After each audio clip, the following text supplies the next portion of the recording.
How are you doing? How are you doing? This is our little drill tidbit for the week, okay? It is my intention to give us one a week. Just something really quick to kind of work over, practice during the week, you know. And you know, when we get to our Monday drills classes, if you want to like add it as part of our drills to continue or go in a little bit more, you're welcome to do so.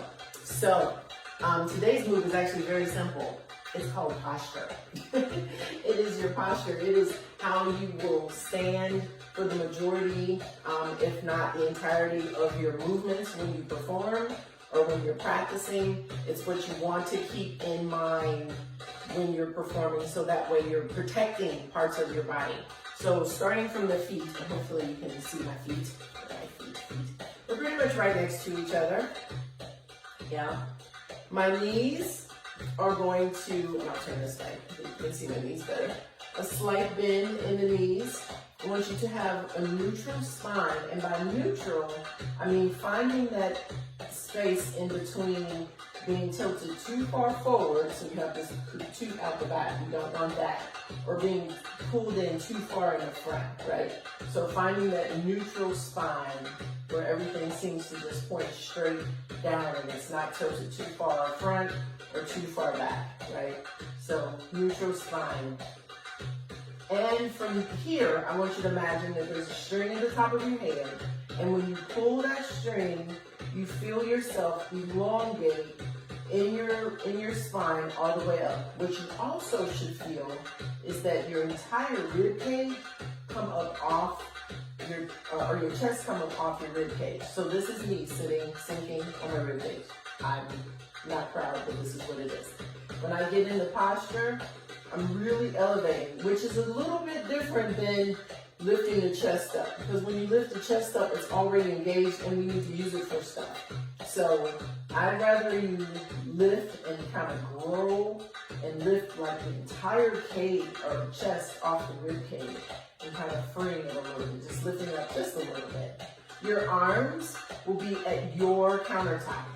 Some folks refer to this as natural second, or you can think of it like, here's my countertop, right? This is my countertop. The shoulder is down, pointing down. The elbow is lower than the shoulder, and the wrist is lower. So you end up with a low A.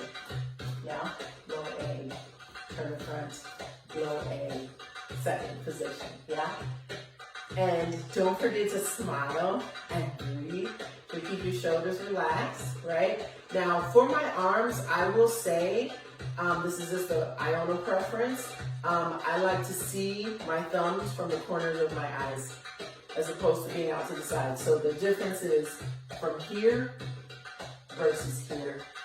I like it here because that way when I want to do shoulder movement, I have a little more flexibility, I have more mobility to do so. I can pull it off here, I can, but it just, I get a little bit more depth, say, in my arm work when I can see my thumbs from the corners of my eyes. So that's posture, y'all. That's your one tidbit for the day. Like, go around and just see if you can find yourself falling into posture, staying relaxed your face. Don't forget to breathe, chest lifted, you know, neutral spine. I don't know about you, when I first learned it, somebody called it suck, tuck, and lift, but you know. Cool. This is your posture for the day. This is your move for the week. And check us out on Monday. We'll be back online live to do some more beginner drills, and you know, sometimes we throw in some intermediate advanced stuff along the way, so feel free to chime in. Okay, see you next Monday. Bye.